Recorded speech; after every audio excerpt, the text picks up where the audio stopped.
Ratchet & Clank going commando up your arsenal. And I think you have a lot to say about this one. I do. Now, while I didn't have anything to do with the final product on here. That was Sean Whistler and Ken Strickland.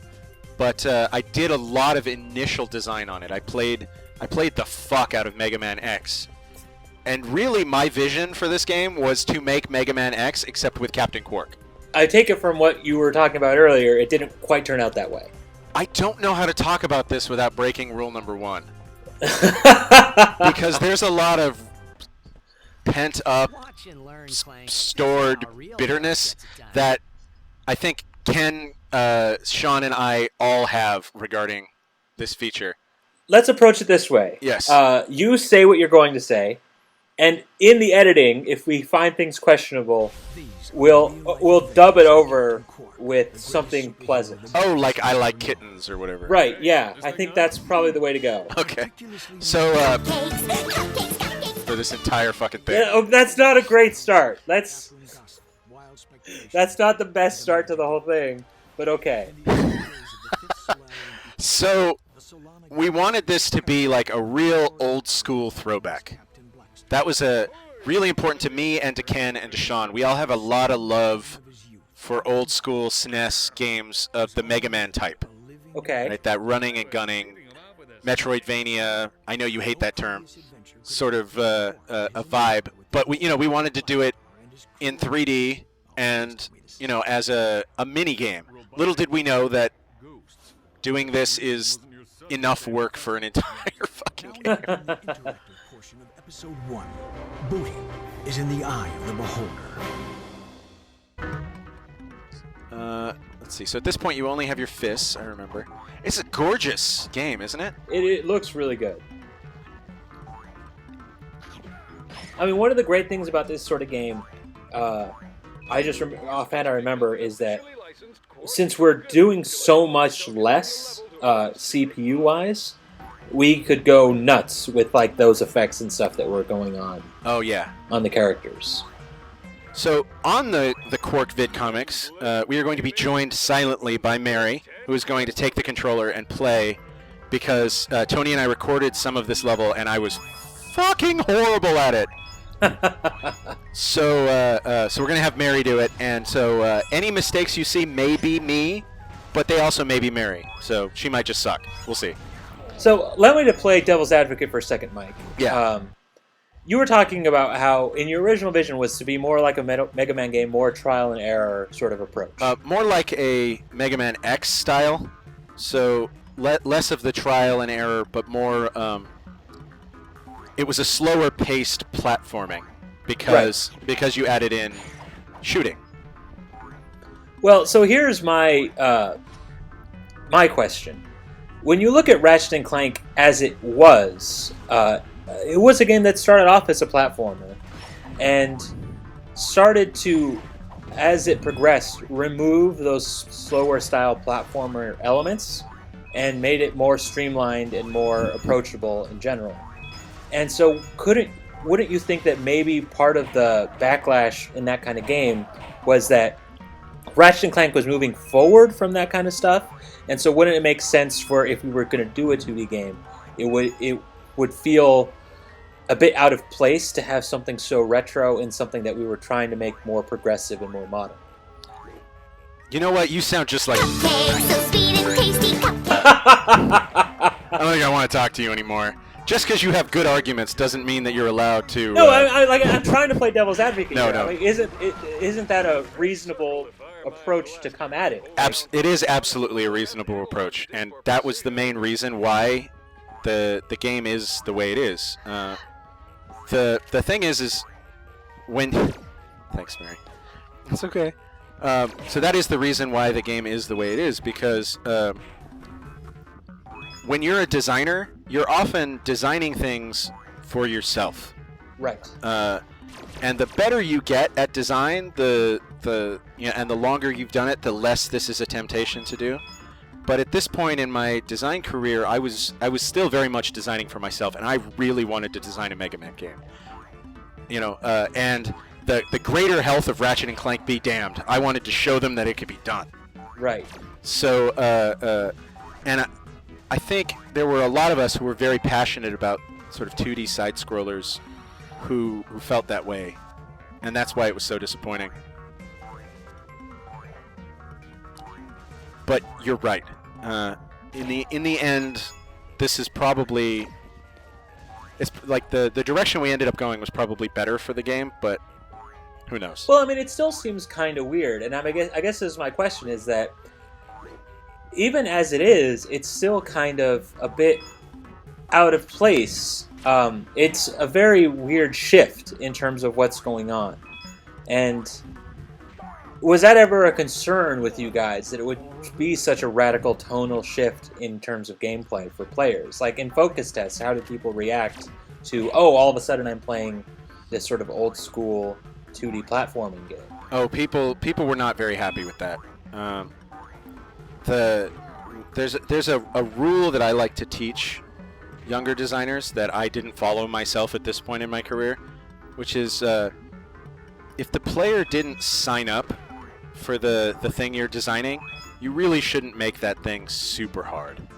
And this thing is super hard, and it is not at all what the player is signing up for. I mean, at this point, like, this is way before, you know, the DS was super popular, and the you know, the iPhone games and stuff, where 2D has made kind of a comeback in recent years. Mm-hmm. But gameplay on a 2D plane at this point was like committing suicide if you were a game developer. It was just not popular. People did not like doing it. And I never understood that, but, you know, so getting them to play in 2D was really hard. For a lot of kids, this is the first 2D game they've ever played. And I guess here's my other question. So I feel like I'm interviewing you about this thing, but I think that's probably the best approach given the animosity you still feel and the attachment you still feel to this sort of game. My question is really, you said at the beginning that you didn't know what you were really signing up for when you were doing this. I mean, you really had two people, a programmer and a designer, that was handling this sort of thing. Exactly, yeah. Like, even if you were to keep your original design, do you think you could have really pulled it off to the level that you would be happy with in the end, given the constraints that you had to work with? No way. I don't think it would have been possible at all. So, I mean, given that, isn't this, in the end, sort of a reasonable compromise to have it sort of scaled down this way rather than... Isn't it better to have something that morphed into something that was a little bit less your design, rather than to have something that was what you wanted, but you couldn't achieve, and it was just sort of this failed attempt of what you really wanted? You know what? I'm going to decline to answer that question on the grounds that it may serve to incriminate me. I'm just saying, for me personally, the way I look at it, I'd rather... it would hurt me much more to see something in the game that didn't live up to what I had hoped it to be than to see something that had changed into something else. I think you just described Ratchet 2 for me. You're absolutely right, and it sort of illustrates what the process of growing up as a designer means, like becoming more experienced. It's being able to sacrifice your original vision for something that is better or more appropriate is such a huge skill to have as a designer, or really as any kind of a developer. I mean, I'm sure you had to run into that a lot when you were programming too, right?